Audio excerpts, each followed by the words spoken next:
오늘은 두 가지 질문으로 수업을 시작해 보겠습니다. 먼저 여기 나와 있는 두 문장 중에 하나는 문법적인 오류가 있습니다. 지금 바로 한번 찾아봐 주세요. 힌트를 드리자면 관계 대명사와 관계 부사의 개념을 활용하면 됩니다. 정답은 첫 번째 문장에서 which를 사용해야 합니다. 설명은 잠시 뒤에 하겠습니다. 바로 두 번째 문제를 풀어보시죠. 두 번째 문장에서 which가 아니라 where를 사용해야 합니다. 어때요? 답을 쉽게 찾을 수 있겠어요? 지난 시간에 설명했던 한 가지 개념을 적용시키면 난이도가 그렇게 높은 문제는 아닙니다. 관계사 뒷부분에는 앞에 있는 선행사가 생략되어 있는 구조죠. The day, the building 이라는 단어를 뒷문장에 끼워 넣어보는 겁니다. 그럼 관계 대명사를 써야 되는지 관계 부사를 써야 하는지 구분할 수 있게 됩니다. 자세한 설명은 하지 않겠습니다. 뒷부분의 문장 구조를 알고 있으면 바로 이해가 될 겁니다. 왜 전치사 플러스 명사가 부사지? 혹시 이런 생각을 하시는 분이 있다면 아직 관계사를 공부할 준비가 되지 않은 겁니다. 또는 디자인이라는 동사 뒤에 목적어가 쓰인다고? 이런 생각을 하시는 분도 아직은 이 수업을 보면 안 됩니다. 항마력에서는 인기도 없는 문법 강의를 몇 달째 해온 이유가 있습니다. 이런 난이도 있는 문법을 배울 수 있게 빌드업을 시킨 겁니다. 영어로 된 문장의 기본적인 구조를 알고 있어야지 관계 대명사, 관계 부사에 대한 개념을 익힐 수 있어요. 무턱대고 외워서 사용하는 문법이 아닙니다.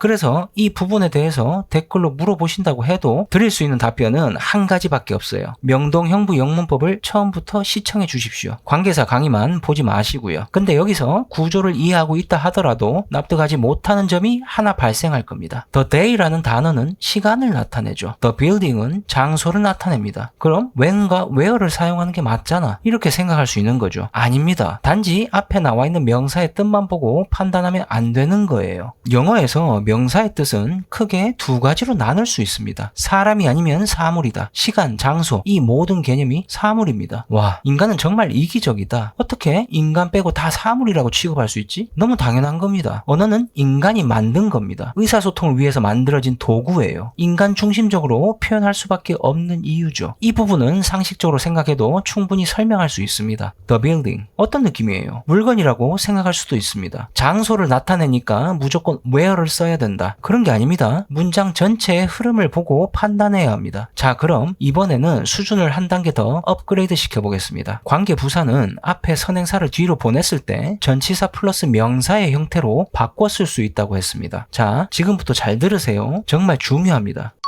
The day, the building. 좀 전에 뭐라고 했죠? 인간이 아니니까 사물로 표현 가능하다고 했죠. 그렇다면 관계 부사가 쓰인 문장에서 명사 부분만 관계 대명사 which로 바꿔 쓸 수도 있는 겁니다.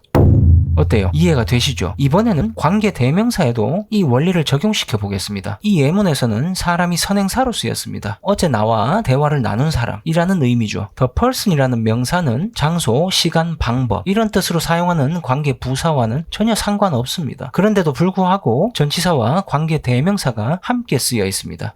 이건 뭐지? 제가 말씀드렸죠. 헷갈릴 때는 앞에 있는 명사를 뒷부분에 끼워 넣어 보라고요. 여기서는 I spoke yesterday. 이 부분 어딘가에 the person이 생략되어 있는 구조입니다. 나는 그와 대화를 나눴다. 이런 의미를 전달하기 위해서는 with를 쓸 수밖에 없습니다. 문장에서 뺄 수 없어요. 전치사 플러스 관계 대명사라는 구조를 사용하게 되는 이유입니다. 자, 그런데 여기에는 심각한 문제가 한 가지 있습니다. 지금 누군가와 대화를 하고 있다고 상상해 보세요. 그리고 전치사 플러스 관계 대명사라는 구조를 무조건 써야 한다고 생각해 보세요. 절대 쉬운 일이 아닙니다. 어떤 전치사를 사용해야 할지는 문장 뒷부분까지 말하기 전에는 알 수가 없어요.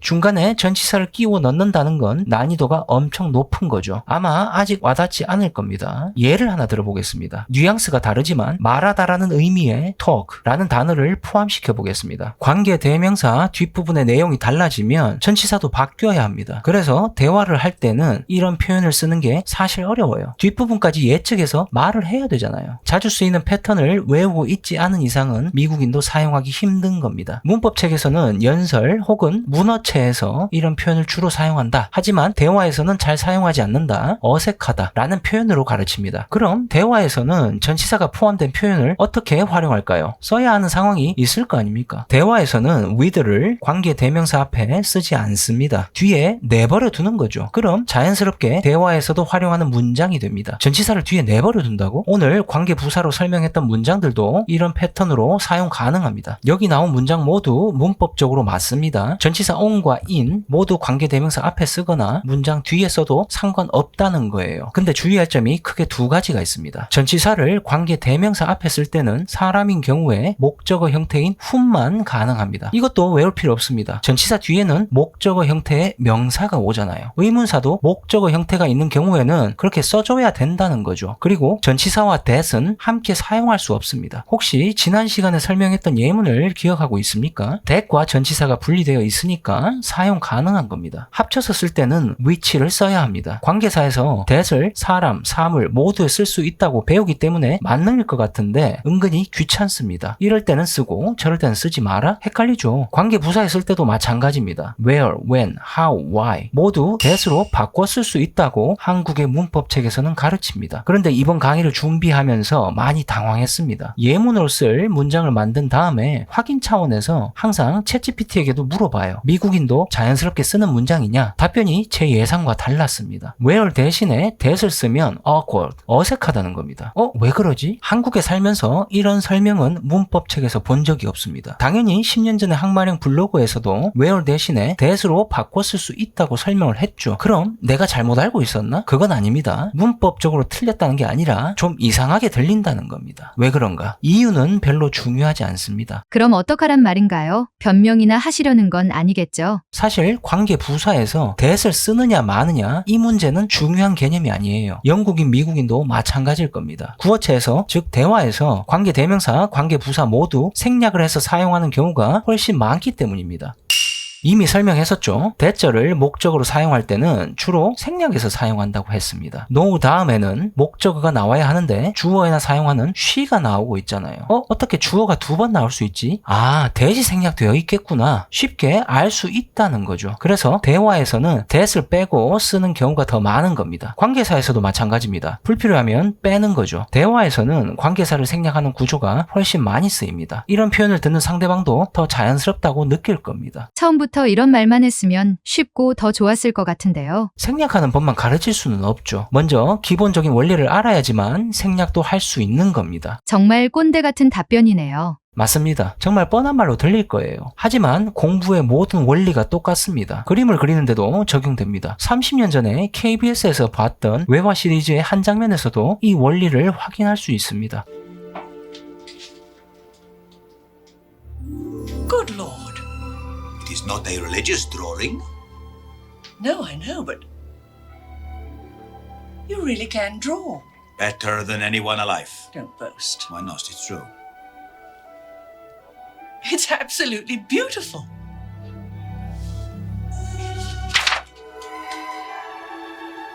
And?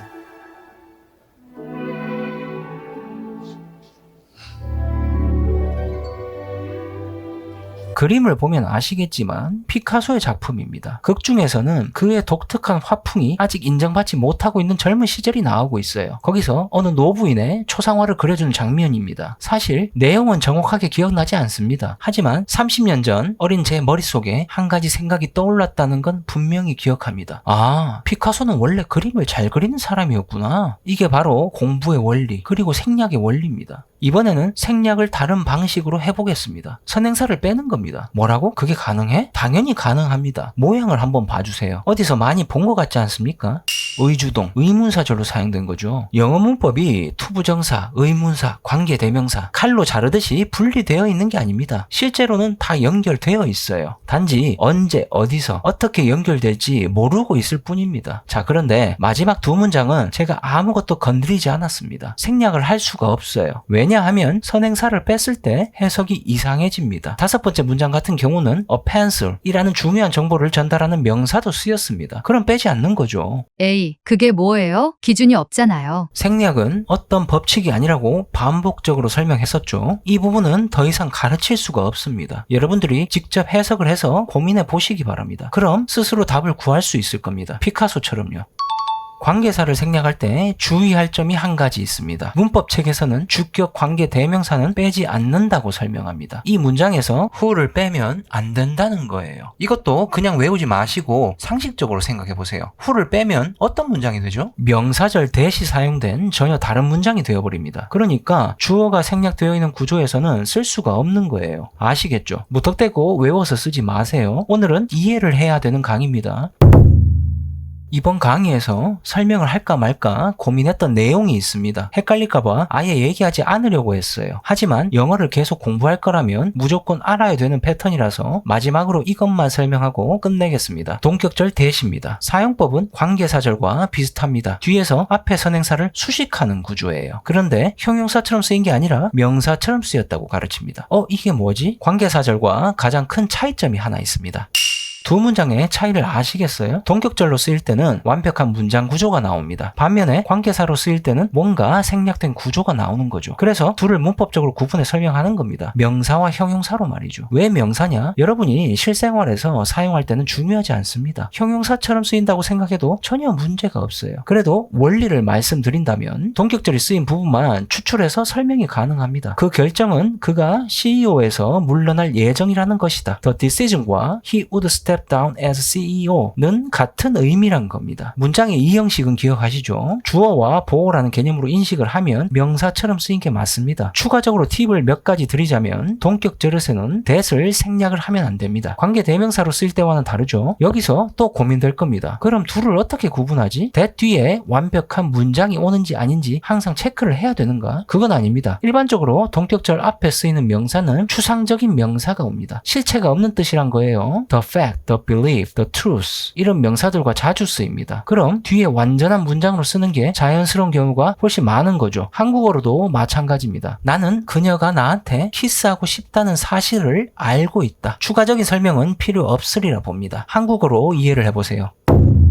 4 Elements English. 이번 강의는 난이도가 있어서 힘들어하는 분들이 꽤나 있을 겁니다. 억지로 한 번에 다 이해하려 하지 말고 헷갈리는 부분이 있으면 이 영상을 반복해서 보시는 걸 추천합니다. 그럼 자연스럽게 이해가 될 겁니다. 혹시 도움이 될지 몰라서 제 블로그에 있는 관계사 강의도 설명란에 링크를 걸어 놓겠습니다. 그럼 시청해 주셔서 감사합니다. 다음 시간에 뵙겠습니다. 끝.